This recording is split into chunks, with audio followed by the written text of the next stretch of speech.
السلام علیکم ورحمۃ اللہ وبرکاتہ۔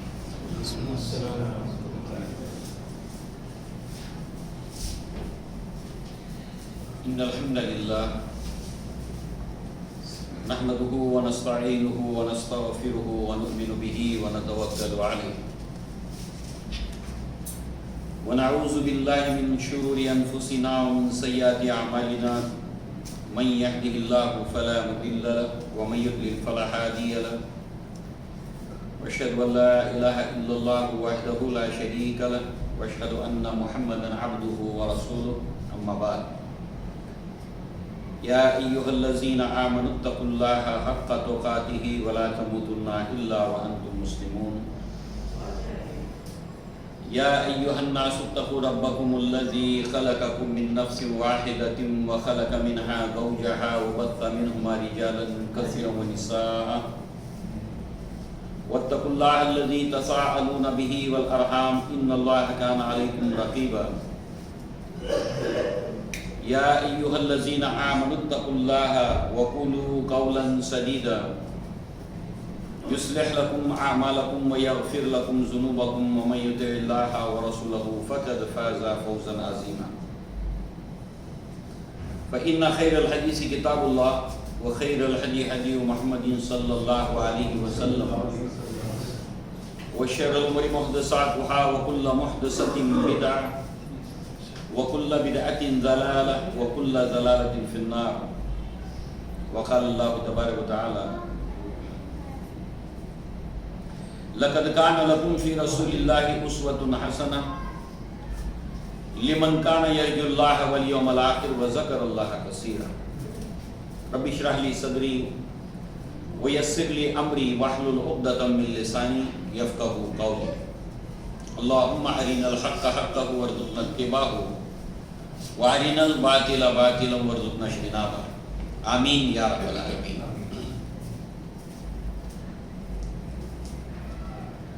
سلسلہ سیرت النبی صلی اللہ علیہ وسلم کے بیان میں گزشتہ درس میں ہم نے جو باتیں سنی وہ گویا کہ ان مع العسر یسر، تنگی کے ساتھ آسانی ہے۔ جہاں اللہ کے نبی صلی اللہ علیہ وسلم اور صحابہ کرام اسلام کے مخالفین کی طرف سے پریشان کیے جا رہے تھے، اس کے ساتھ ساتھ جو ہے وہ اہل اسلام کے لیے اللہ تعالیٰ ایسے حالات پیدا کر رہا تھا جو آسانی والے بھی تھے۔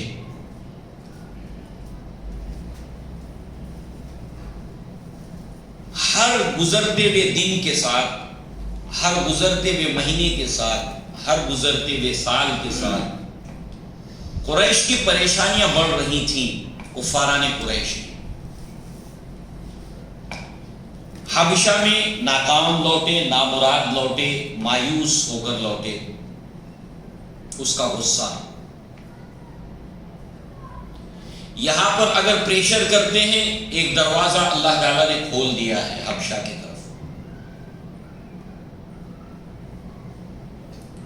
چھٹے سال کے اندر حمزہ رضی اللہ عنہ، عمر بن الخطاب رضی اللہ عنہ ایمان لائے۔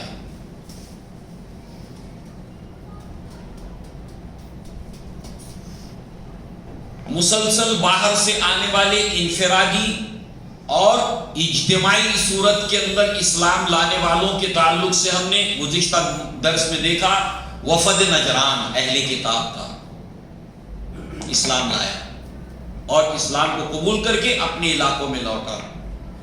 گویا اسلام مکہ میں بھی اور مکہ کے باہر جزیرہ نما عرب کے اندر مسلسل اپنی جڑیں پکڑ رہا تھا۔ کیسے روکے سمجھ نہیں آ رہا۔ اور چھٹا سال گزر جانے کے بعد، بلکہ چھٹے سال سے لے کر 7ویں سال تک اللہ کے نبی صلی اللہ علیہ وسلم کے اوپر کئی اٹیمپٹ کیے گئے، اللہ کے نبی کے اوپر قتل کیے کفاران قریش کی جانب سے۔ گزشتہ مرتبہ ہم نے دیکھا تھا کہ ایک وفد جو ہے وہ ابو طالب کی خدمت میں آتا ہے اور ایک آفر لے کر آتا ہے.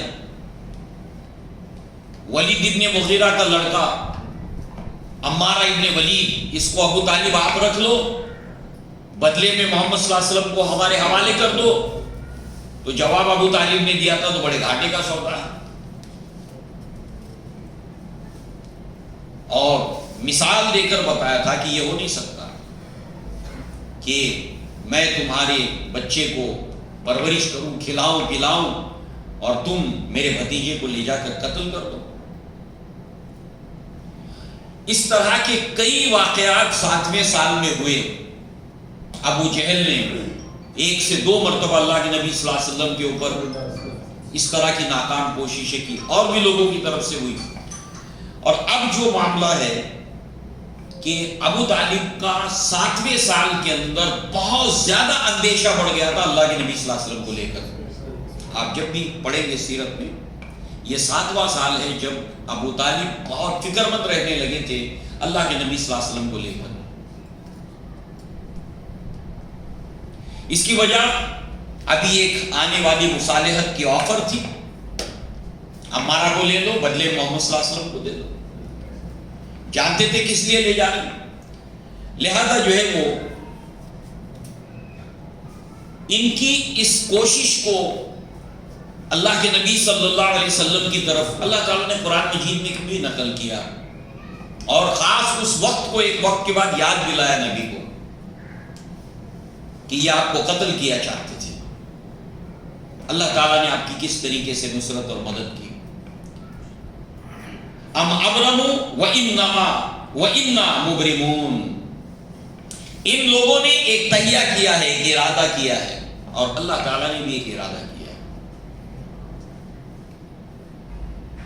لہذا اب کی بار جو ہے وہ انہوں نے ابو طالب کو بالکل اوپنلی یہ بات کہی کہ ہم نے آپ کو بہت سمجھایا کہ آپ اپنے بھتیجے کو روکو، مگر آپ نے روکا نہیں. ہم دھوکے سے یا جس طرح سے بھی چاہیں گے ہم معاذ اللہ محمد صلی اللہ علیہ وسلم کو قتل کر دیں گے. ہم نے تمہارے اوپر حجت تمام کر دی ہے، ہر طریقے سے تم کو سمجھایا، لہذا اب تمہارے پاس کوئی بھی طرح کا ایکسکیوز اور عذر باقی بچا نہیں. ابو طالب سے کہا ہی کھلم کھلی دھمکی دے. اور بہتر تو یہی ہے کہ جو ہے وہ محمد صلی اللہ علیہ وسلم کو ہمارے حوالے کر کے یا ہم قتل کو کر دیں گے. اپنے ارادے کا کھلم کھلا اظہار کیا. تم اپنے آپ کو بھی راحت پہنچاؤ، آرام پہنچاؤ، اور ہمیں بھی راحت دے دو. یہ کام کر کے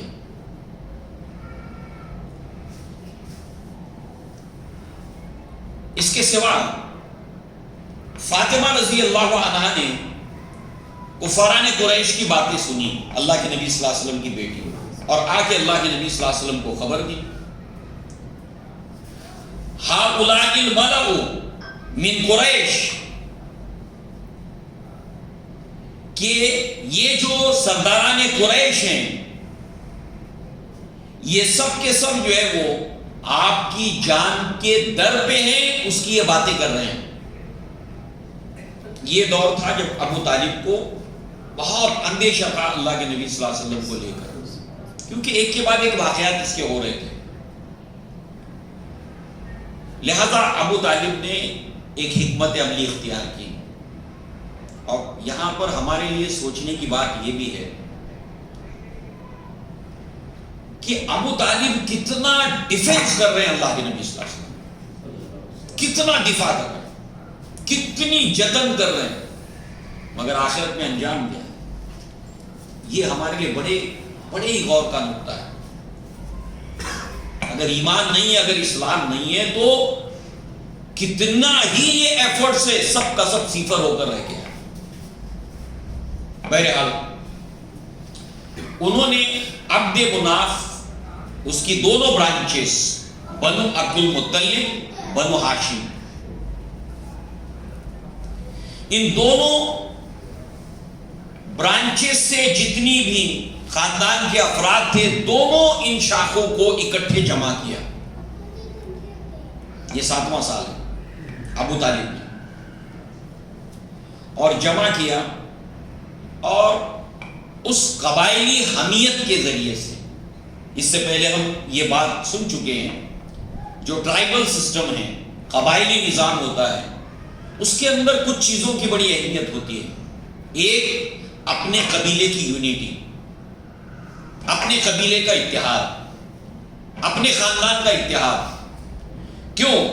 اس قبائلی زندگی کے اندر خانہ جنگی، سول وار بہت ہوتی ہے۔ قبائلی زندگی میں بیٹوں کی اہمیت، آپس میں جنگیں ہوتی رہتی ہیں، بیٹے اگر ہوں گے تو قبیلے کا دفاع کریں گے۔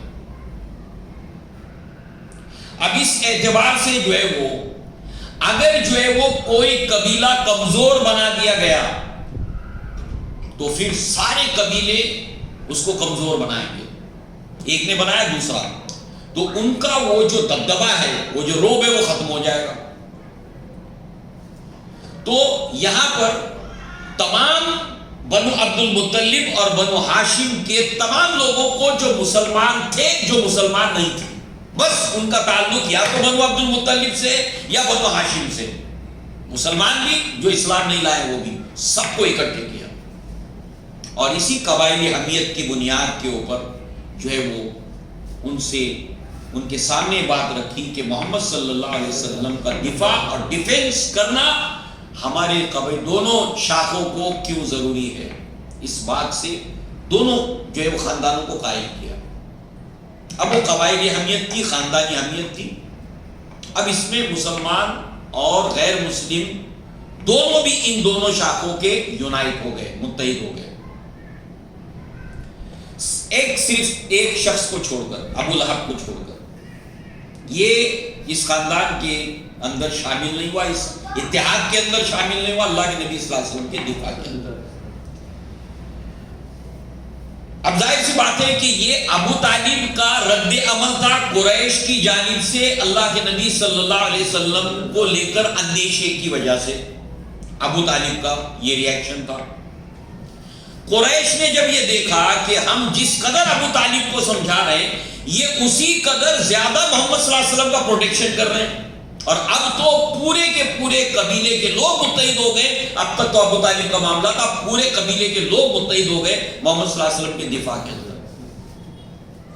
اب ظاہر سی بات ہے، ایکشن کا جو ریاکشن ہوتا ہے اتنی شدت سے ہوتا ہے، یہ صرف سائنسی اصول ہی نہیں ہے، سماجی معاملات کے اندر بھی ایسا ہوتا ہے کہ ایکشن جتنے زور کا ہوگا اتنے ہی زور کا ریاکشن بھی ہوگا۔ ابو طالب کا ریاکشن اسی طرح کا ہے جس طرح کا انہوں نے قریش کی طرف سے ایکشن دیکھا، اب جو ہے وہ قریش کا بھی ریاکشن اسی نوعیت کا ہے۔ اب یہاں پر آپ دیکھیں کہ انہوں نے جب دیکھا کہ پورا قبیلہ محمد صلی اللہ علیہ وسلم کے دفاع میں کھڑا ہو گیا، تو انہوں نے سر جوڑ کر بیٹھے ہیں۔ اللہ کے نبی صلی اللہ علیہ وسلم نے جو ہے وہ ہجرت کے بعد صحابہ کے سامنے جب آپ جو ہے وہ غزوہ حنین کی طرف جاتے ہوئے، اللہ کے نبی صلی اللہ علیہ وسلم جب غزوہ حنین کے لیے نکلے ہیں، جب مکہ فتح ہوا، تو مکہ کے فتح ہونے کے بعد اللہ کے نبی صلی اللہ علیہ وسلم حنین کی طرف گئے ہیں مکہ ہی سے۔ تو حنین کے راستے کے اوپر جو ہے وہ جب غزوہ حنین کے لیے آپ حنین کی طرف جا رہے تھے، اس وقت اللہ کے نبی صلی اللہ علیہ وسلم نے فرمایا کہ منزلنا غدن انشاءاللہ خیف بنی کنانہ، مسجد خیف جہاں پر ہے آج، تو ہماری کل جو ہے وہ منزل وہ خیف میں ہوگی، جہاں پر قریش نے معاہدہ کیا تھا۔ یہ اللہ کے نبی غزوہ حنین کے وقت، مکہ کے فتح ہونے کے وقت میں ریفرنس دے رہے ہیں، جو اس وقت 7ویں سال کا واقعہ ہے، جہاں پر قریش نے معاہدہ کیا تھا، ایگریمنٹ کیا تھا خیف کے پاس۔ اور وہ ایگریمنٹ کس بات کا تھا؟ اللہ کے نبی صلی اللہ علیہ وسلم کی قتل کا۔ سارے لوگ مل کر بیک وقت جو ہے وہ اللہ کے نبی صلی اللہ علیہ وسلم کے اوپر جو ہے وہ معاذ اللہ کارروائی کریں گے، اور یہ معاہدہ جو ہے جب ان کا ہوا تھا، اور اس کے ساتھ ساتھ جو ہے وہ مکمل بائیکاٹ، کمپلیٹ بائیکاٹ، اس کے اندر اب صرف مسلمانوں کا بائیکاٹ نہیں ہے بنو عبد المطلب اور بنو ہاشم کے، بلکہ یہ سارے کے سارے قبیلوں کو، دونوں خاندانوں کو جو ابو طالب نے جمع کیا ہے، تو اس پورے کے پورے خاندان کا بنو عبد المطلب اور بنو ہاشم، ان دونوں کے دونوں خاندانوں کا کمپلیٹ بائیکاٹ، اس کا ایگریمنٹ کیا ان لوگوں نے، یہ معاہدہ خیف کے پاس. اور یہ مکمل بائیکاٹ اس وقت تک رہے گا، یہ پریشر اس وقت تک رہے گا جب تک کہ خود ہو کر بنو ہاشم، بنو عبد المطلب اور ابو طالب محمد صلی اللہ علیہ وسلم کو ہمارے ہینڈ اوور نہیں کر دیں گے. اس وقت تک جاری رکھیں گے ہم یہ بائیکاٹ. بڑا ہی خطرناک بائیکاٹ تھا یہ جو کیا گیا. ہم تو خیر اس کو محسوس کرنے کی کوشش کر سکتے ہیں. لہذا یہ بائیکاٹ تھا سماجی بائیکاٹ. کوئی بھی سماجی سطح پر ان دونوں خاندانوں کے کسی فرد سے کوئی تعلق سماجی سطح کے اوپر رکھے گا نہیں. معاشی بائیکاٹ، نہ ان سے کچھ لے گا، نہ ان کو کچھ دے گا، نہ ان کو کچھ بیچے گا، نہ ان سے کچھ خریدے گا. صرف اتنا ہی نہیں، اگر کوئی بھی باہر کا قبیلہ کوئی چیز فروخت کرنے کے لیے آئے اور یہ اگر خریدنا چاہے تو ولید ابن مغیرہ اور ابو جہل انہوں نے کہا کہ جتنے بھی دوگنے تیگنے مہنگے داموں میں ہو خریدو، مگر کسی طرح کا کوئی اناج انہیں ملنا نہیں چاہیے، اور اگر تمہارے پاس خریدنے کے لیے پیسے نہیں ہے ہم سے لے جاؤ، مگر ایک دانہ بھی ان کو نہیں ملنا چاہیے.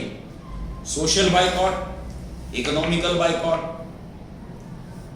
ان سے کسی طرح کی کوئی رشتہ داری نہیں ان کے خاندان میں، نہ بیٹی دی جائے گی، نہ ان کے بیٹے کو داماد بنایا جائے گا. مکمل بائیکاٹ.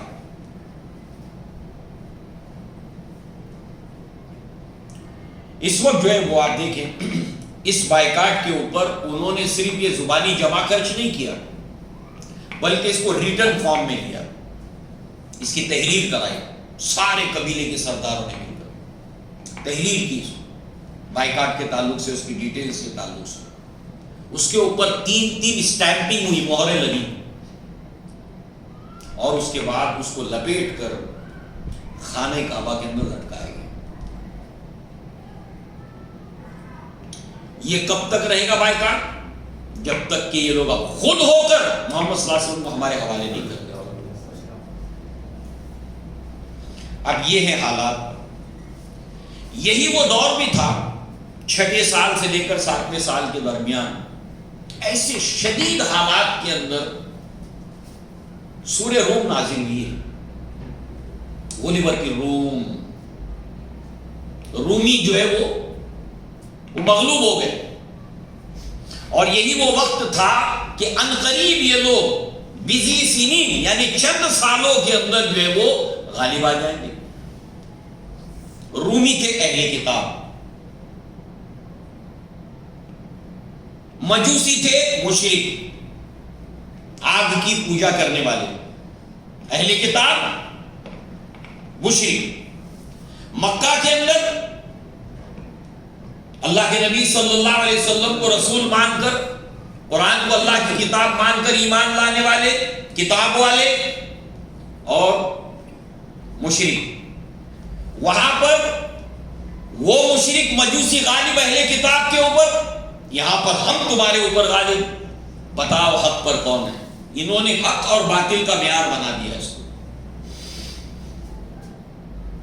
اللہ رب العزت نے آیات نازل کی کہ بہت جلد بزی سنین، چند سالوں کے اندر غالب آ جائیں گے اہل کتاب رومی ان کے اوپر.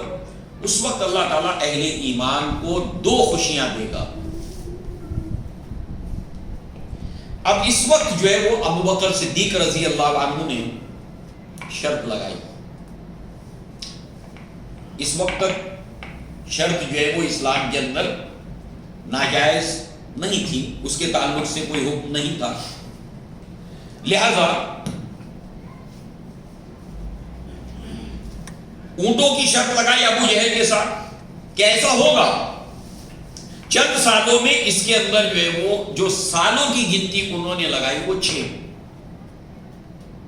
تو اللہ کے نبی صلی اللہ علیہ وسلم کو جب خبر ہوئی تو اللہ کے نبی نے فرمایا کہ ابو بکر بزی سنین کا اطلاق جو ہے وہ 3 سے لے کر 9 تک ہوتا ہے.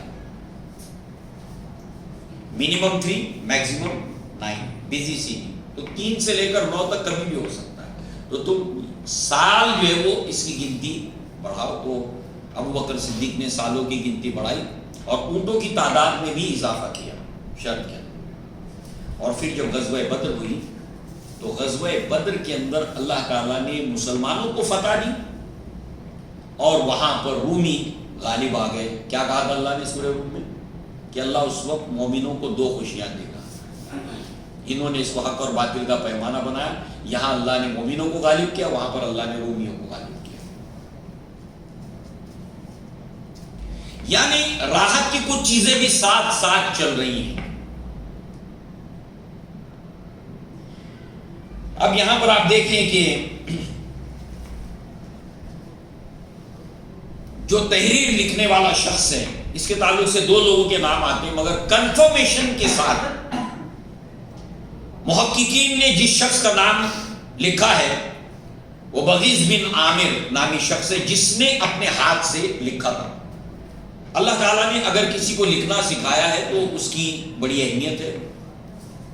اس لکھنے کا قلم کا غلط استعمال انسان کو نہیں کرنا چاہیے. سورہ بقرہ میں اللہ تعالیٰ نے آیت نمبر 282 کے اندر خاص اس کا ذکر کیا. اللہ نے تمہیں لکھنا سکھایا, لہٰذا اگر تمہیں لکھنا پڑھنا آتا ہے تو تمہیں اگر کوئی تحریر لکھنے کے لیے بلائے تو نہ مت کرو.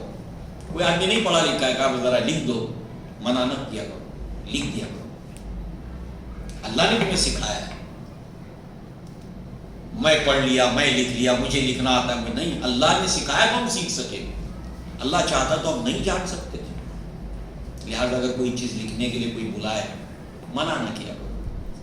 اس کو ہمیں اپنی زندگی کا ایک اصول بنا. کوئی اگر اچھی خیر کی چیز ہے کوئی لکھنے کے لیے بلائے, کبھی کبھی ہوتا ہے بیچارے پڑھے لکھے نہیں ہوتے, بینک میں یا ادھر ہے ادھر, ذرا فارم بھر دیجیے, ذرا اپلیکیشن یہ کر دیجیے, تو منع نہیں کرنا کہ اللہ نے ہم کو لکھنا سکھایا, ہم اللہ نے سکھایا.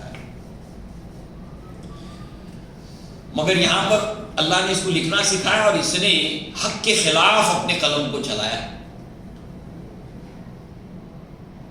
اللہ کے نبی صلی اللہ علیہ وسلم نے اس شخص کے لیے بد دعا دی.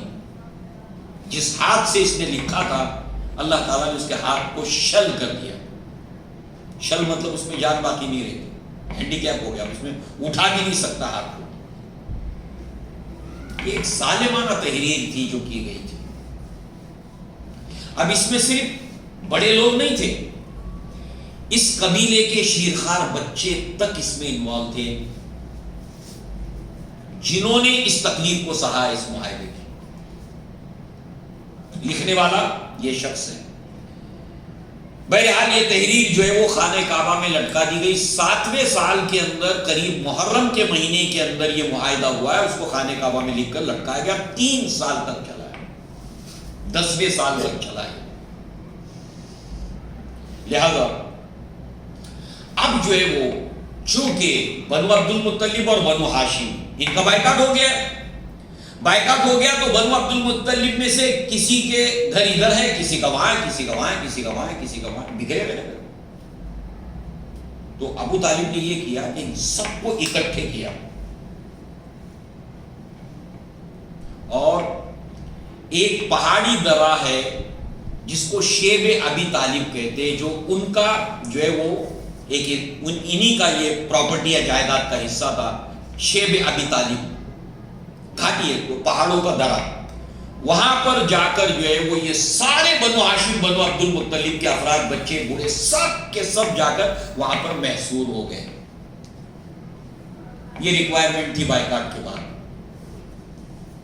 الگ الگ رہنا ایک مشکل امر تھا بائیکاٹ کے بعد, یونائٹ رہنا ضروری تھا. اب یہ اپنی جگہ پر فکر کا نقطہ ہے, کیوں ایسا سماجی معاشی بائیکاٹ ہوا ہو تو یونائٹ ہو کر ایک جگہ رہا جائے. تو یہ سب جو ہے وہ دونوں خاندانوں کے افراد شیب ابی طالب کے اندر محصور ہو گئے. اب جس طرح کے حالات انہوں نے وہاں پر گزارے ہیں اس کی ایک بہت لمبی تفصیل ہے. جو بھی انسان جاننا چاہے اس کو ضرور اس کو جاننا چاہیے کہ اللہ کے نبی صلی اللہ علیہ وسلم کو اللہ کی راہ میں جتنی تکلیف پہنچائی گئی ہے اس سے پہلے کسی نبی کو نہیں.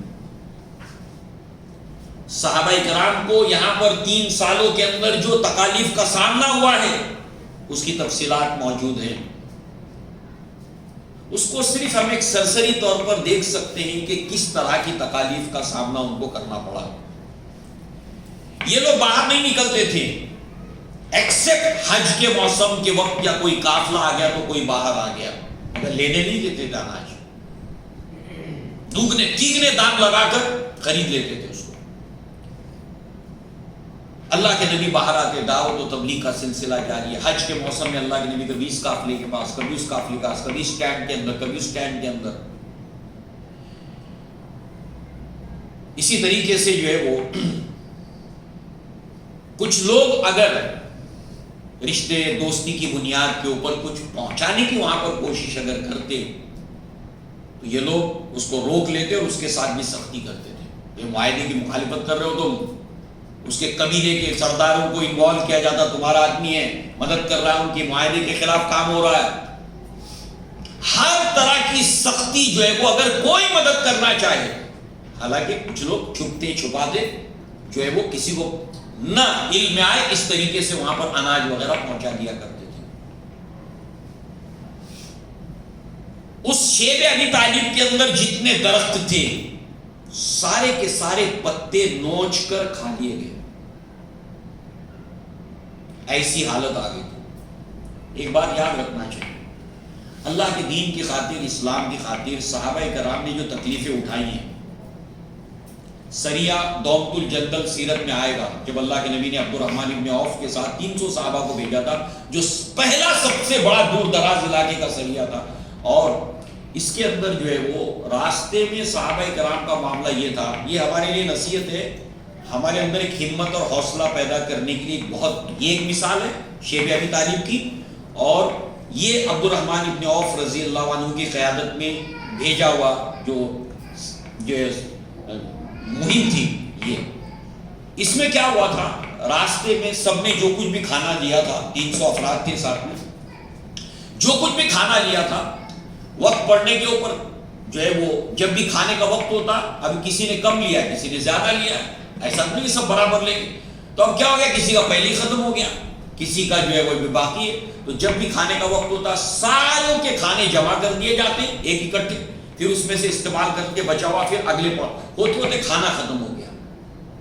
پھر جب بھوک لگتی تھی تو راستے میں جو بھی درخت ملتا اس کے پتے کھا جاتے. مجھے بتائیں کیا وقت پڑنے پر اسلام کے لیے ہم لوگ پتے نہیں کھا سکتے؟ یہ اپنے ذہن کو اس کے لیے تیار رکھنا چاہیے. کتنا خوراک پڑی ہوئی ہمارے لیے، ان کے جیسا معاملہ نہیں ہے کہ پتے بھی ختم ہو گئے. کھانا اگر ہم کو نہیں ملتا اسلام کی راہ میں، اللہ سے آزمائش نہیں مانگنی چاہیے، مگر اللہ کی قسم بہت کھانے کی چیزیں ہیں، ڈرنے کی کوئی بات نہیں. اگر ہم یہ سامنے رکھیں گے تب جانیں گے، اور تب ہمارے اندر ایثار اور قربانی کا جذبہ پیدا ہوگا.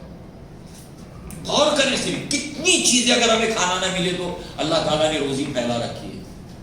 اور ایسا ہوتے ہوتے ہوتے ہوتے راستے میں جو درخت ملا، اور پھر آخر میں جب وہ منزل پر پہنچے تو اللہ رب العزت نے، عبد الرحمن ابن عوف کہتے ہیں کہ بہت بڑی مچھلی وہ کنارے پر آ کر پڑی تھی جس کی آنکھ کے اندر 3 صحابہ کرام اترے تھے. کتنی بڑی ہو گئی اس کی آنکھ میں، 3 صحابہ کرام اس کی آنکھ میں اترے تھے، اور اس کی چربی جو ہم نے استعمال کی تھی اس سے پھر ہم لوگ فروا ہو گئے تھے، موٹے ہو گئے. اس لیے کہ اللہ تعالیٰ سے آزمائش تو نہیں مانگنی چاہیے، مگر ہم لوگ اتنے برے حالات میں ہرگز نہیں، اللہ نے ہم کو نہیں رکھا ہے. اتنی بڑی آزمائش اللہ نے ہم پر نہیں ڈالی ہے جو صحابہ کرام گزرے، کیونکہ یہی وہ چیزیں ہیں جس کے ذریعے سے ہمارے لیے جاننا ضروری ہے کہ اصل چیز آزمائش اور فتنے کے دور میں ایمان اور اسلام ہے. اس کی حفاظت ہر انسان کی اپنی ذمہ داری ہے. جیسے اللہ کے نبی نے فرمایا کہ دجال اگر میرے زمانے میں نکلا تو تم سب کی طرف سے میں اس کے لیے کافی ہو جاؤں گا، پوری امت کی طرف سے میں کافی ہو جاؤں گا. ہاں مگر میرے بعد اگر وہ نکلا تو ہر انسان کو فردن اپنے ایمان اسلام کی حفاظت کرنی. تو یہ پرفتن دور کے اندر بہت ہی سبق آموز ہے صحابہ کرام کے اللہ کے نبی صلی اللہ علیہ وسلم کی یہ زندگی. تو بہرحال جو ہے وہ اب آپ دیکھیے کہ سعد بن ابی وقاص بتاتے ہیں یہ بھی شیب ابی طالب کے اندر محصور تھے اور یہ عشرہ مبشرہ میں سے ہیں. کہتے ہیں کہ ایک رات مجھے بہت بھوک لگی، شدید بھوکا تھا، رات کے وقت میں اندھیرا تھا، میرے پاؤں تلے کوئی چیز آئی، میں نے اٹھائی اور منہ میں رکھ لی. مجھے آج تک نہیں معلوم کہ وہ کیا چیز تھی. بھوک کی شدت کو آپ دیکھیں، ہم نے تو کبھی بھوک کو دیکھا ہی نہیں. ہاں جنہوں نے کچھ بھوک کو دیکھا وہ کچھ محسوس کر سکتے ہیں کہ ایسی بھوک انسان کو پریشان کرتی ہے کہ رات کے اندھیرے میں کوئی چیز تھی، میں نے منہ میں ڈال لی، نہیں معلوم کہ وہ کیا چیز تھی، آج تک مجھے نہیں معلوم. اس کے ساتھ ساتھ جو ہے وہ آپ دیکھیے کہ ایک چمڑا آپ کو ملا، سوکھا اونٹ کا چمڑا، انہوں نے اس کو جلایا، اس کا صفوف یعنی پاؤڈر بنایا اور اس صفوف کو، اس پاؤڈر کو، چمڑے کو جلا کر، اونٹ کے چمڑے کو جلا کر، چمڑا کھا سکتے ہیں نا وقت پڑنے پر، بہت ہے کھانے کے لیے. دیکھیے کیسی تکلیف ہے. اس کو صفوف بنایا اور اس کو صفوف بنانے کے بعد رکھا اپنے پاس اور اسی کو پھانکتے تھے اور پانی پیتے تھے 3 دن تک. سوچئے کیا ہوگا کھانے کے لیے وہاں پر. پتے صاف ہو گئے، چمڑا اگر مل گیا اس کو جلا کے پاؤڈر بنا کے. بچے جو چھوٹے چھوٹے تھے، شیرخوار بچے، بھوک کی وجہ سے رات میں بلکتے تھے، روتے تھے، وہ گھاٹی سے آوازیں باہر آتی تھی، رحم آتا تھا کچھ لوگوں کو ان بچوں کے بھوک کی وجہ سے رونے کی آواز. تو چمڑے کو پانی میں ابالا جاتا تھا، بوائل کیا جاتا تھا اور وہ پانی بچوں کو پلایا جاتا تھا. یہ پورے مسلمان غیر مسلم دونوں، بنو ہاشم بنو عبد المطلب کے دونوں خاندان وہاں پر جمع ہیں. اب سوچئے، تھوڑی دیر کے لیے غور کیجئے، اس حالات کو دیکھ کر، اس میں غیر مسلم بھی ہے، قبائلی حمیت کی بنیاد پر متحد ہوئے ہیں. یہ سب کس وجہ سے ہو رہا ہے؟ اور اس کا پریشر اللہ کے نبی صلی اللہ علیہ وسلم کے اوپر، اس کا احساس کہ یہ جو بھی بچوں کے ساتھ ہو رہا ہے. اللہ کے نبی صلی اللہ علیہ وسلم، ایک نبی کس قدر رقیق القلب ہوتا ہے، اور ایک دن کی بات نہیں، ایک ہفتے کی بات نہیں، مسلسل یہ مقاطع 3 سال تک چلتا رہا. اس کے ساتھ ساتھ ابو طالب کو اطمینان نہیں تھا اللہ کے نبی صلی اللہ علیہ وسلم کے کو لے کر. اندیشہ تھا کہ محصور ہونے کے باوجود بھی یہ لوگ دھوکے سے مارنے کی بات روبرو فیس ٹو فیس آ کر کے گئے تھے. اس پر جو ہے وہ آپ دیکھیں کہ ابو طالب جب رات ہو جاتی تھی تو اس کے بعد اللہ کے نبی صلی اللہ علیہ وسلم کے سونے کی جگہ ہے، یہاں پر سو رہے ہیں اللہ کے نبی. اب رات میں سب سونے کے لیے جا رہے ہیں تو اللہ کے نبی یہاں سوئے، وہاں سوئے، سارے قبیلے کے لوگ یہاں سوئے اللہ کے. اور جب رات گزر جاتی تو اللہ کے نبی صلی اللہ علیہ وسلم کی اس جگہ کو، اس پلیس کو ابو طالب بدل دیتے تھے. اتنا اندیشہ تھا کہ لوگ کیا کریں گے نہیں معلوم ہے اللہ کے نبی صلی اللہ علیہ وسلم. تو یہ لوگ اگر کوئی دھوکے سے اللہ کے نبی کو کوئی اگر خبر دے دے یہاں پر اللہ کے نبی سوئے ہوئے، تو رات میں اس جگہ کو، پلیس کو بدل دیتے تھے ابو طالب، تاکہ نبی صلی اللہ علیہ وسلم محفوظ رہیں.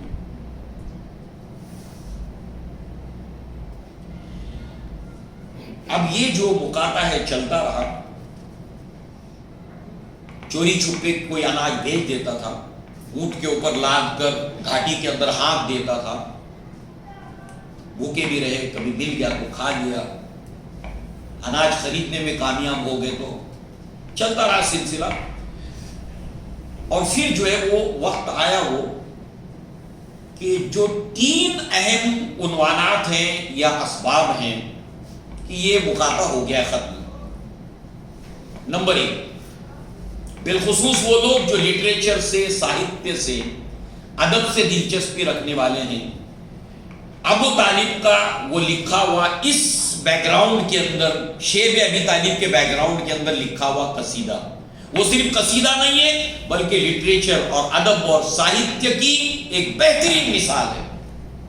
جس طریقے سے انہوں نے ان حالات کو پریزنٹ کیا ہے پڑھنے سے متعلق ہے، اور جس طریقے سے لوگوں کے دلوں کو جھنجھوڑا ہے جو ظلم قریش کی جانب سے ہو رہا تھا اس معاہدے کے ذریعے سے. اور دوسری طرف جو ہے وہ آپ دیکھیے کہ اس قصیدے کے ذریعے سے اس وقت کے جو حالات تھے شیب ابی طالب کے، اس کی انفارمیشن اور اس کی معلومات ہم کو ملتی ہے. وہ ایک معلومات کا ذریعہ کہ کیا کیا ہوا تھا شیب ابی طالب میں اس دور کے اندر، اس کی انفارمیشن کا ایک سورس ہے، ایک ذریعہ ہے، اور ادب کا ایک بہترین شاہکار ہے چونکہ وہ قادر الکلام کے ہی ہے. دوسرے، اللہ کے نبی صلی اللہ علیہ وسلم کو اللہ تعالیٰ نے وحی کے ذریعے سے بتایا کہ وہ جو ایگریمنٹ ہے جو خانہ کعبہ کے اوپر ٹانگا گیا ہے اس کو پوری کے پوری دیمک چاٹ گئی ہے سوائے ایک لفظ کے بسمک اللہم. اس کو چھوڑ کر دیمک چاٹ گئی ہے پورے کے پورے ایگریمنٹ کو، پورے معاہدے کو. نمبر 2، اس کے علاوہ تیسرا ہم آگے پڑھیں گے مگر اس 2 کو دیکھ لیں گے. ابو طالب، شیب ابی طالب کی باہر آتے، حرم کی طرف چلنے لگتے. قریش کے سردار کہتے ہیں کہ لگتا ہے ابو طالب کمپرومائز کے لیے، مصالحت کے لیے تیار ہو گئے ہیں، محمد صلی اللہ علیہ وسلم کو ہمارے حوالے کر دیں گے.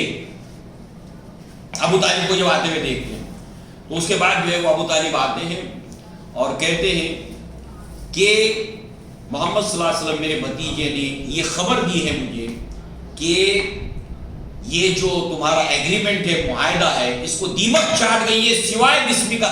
کتنا پن پوائنٹ ہے یہ، یعنی اتنے ورڈز بچ گئے ہیں، باقی سب کو دیمک چاٹ گئی ہے. اور اگر یہ بات غلط نکلی، ابو طالب کا یقین دیکھیے، میرے نبی صلی اللہ علیہ وسلم کی زبان سے نکلنے والی بات سچ ہے باوجود ایمان نہیں لایا. بہت فکر کی بات ہے، سوچنے کی بات ہے. اگر یہ خبر غلط ہوئی تو میں محمد صلی اللہ علیہ وسلم کو تمہارے حوالے کروں گا، اور اگر یہ خبر صحیح ہوئی جو محمد صلی اللہ علیہ وسلم نے دی تو یہ معاہدہ ختم کر دو. ایک قصیدہ، ایک یہ پیشن ہوئی. اس کے بعد لوگ گئے، دیکھا واقعتاً تمام کے تمام اس ایگریمنٹ کی تحریر کو اور اس کو دیمک چاٹ گئی تھی. صرف ایک لفظ بچ گیا تھا، بسمک اللہم.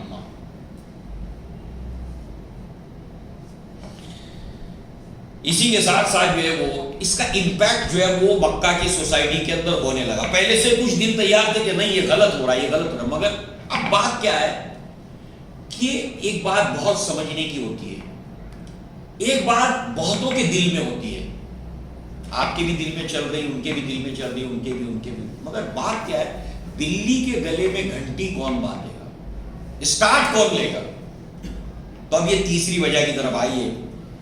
ہشام بن عمر یہ شخص ہے، اس کو ترغیب ملی، اللہ تعالیٰ نے اس کے دل کو پھیرا، مسلم نہیں ہے، اسلام نہیں لایا. اور دوسرا جو ہے وہ ترکیب بھی سوچی. اب یہ شخص نکلتا ہے، اکیلا ہے. اس سے ایک نصیحت اور بھی ہم کو ملتی ہے، آگے بڑھنا چاہیے، کیونکہ بہت سے لوگوں کے دلوں میں وہ بات ہوتی ہے اور پھر جو ہے وہ پہل کرنے والے کے ساتھ میں اکیلا ہی چلا تھا جانب منزل، مگر لوگ ساتھ آتے گئے، کارواں بنتا گیا. تو اب جو ہے وہ یہ شخص جاتا ہے زہیر بن ابی امیہ کے پاس. اب وہ جسٹ ایک فارمل ٹاک کرتا ہے، ٹاپک نکالتا ہے شیب ابی طالب کا. دیکھو بھلا یہ جو ہو رہا ہے یہ کچھ ٹھیک نہیں ہو رہا ہے، ہم لوگ تو مزے سے کھا پی رہے ہیں اور ہمارے بھائی بندے جو بھوکے ہیں، بچے بھوکے ہیں، عورتیں بھوکی ہیں.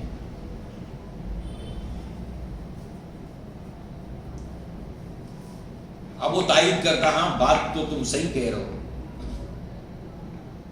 مگر میں اکیلا کیا کر سکتا ہوں؟ کہا کہ تم اکیلے نہیں ہو، میں بھی تمہارے ساتھ ہوں۔ کہا دو ہو گئے، ہم کو اس کے خلاف اٹھنا چاہیے، اس معاہدے کے خلاف۔ کہا کہ ٹھیک ہے، ہم لوگ دو تو ہیں، چلو کوئی تیسرا تلاش کرو۔ اس کے بعد جو ہے وہ متیم ابن عدی اس کے پاس آ کر سیم، ہم لوگ تو کھا پی رہے ہیں، مزے کر رہے ہیں، ہمارے بھائی بندے ہیں، وہ وہاں پر بھوکے پیاسے ہیں، ہم کس طرح کھا سکتے ہیں، کس طرح پی سکتے ہیں؟ کہا بات تو ٹھیک ہے، غلط ہو رہا ہے، مگر سوال یہ پیدا ہوتا ہے کہ میں اکیلا کیا کر سکتا ہوں؟ کہا تم اکیلے نہیں ہو، کہا دو اور ہیں۔ کہا کون؟ ایک میں اور دوسرا زہیر بن ابی امیہ۔ کہا تین ہو گئے، ایک اور تلاش کرو۔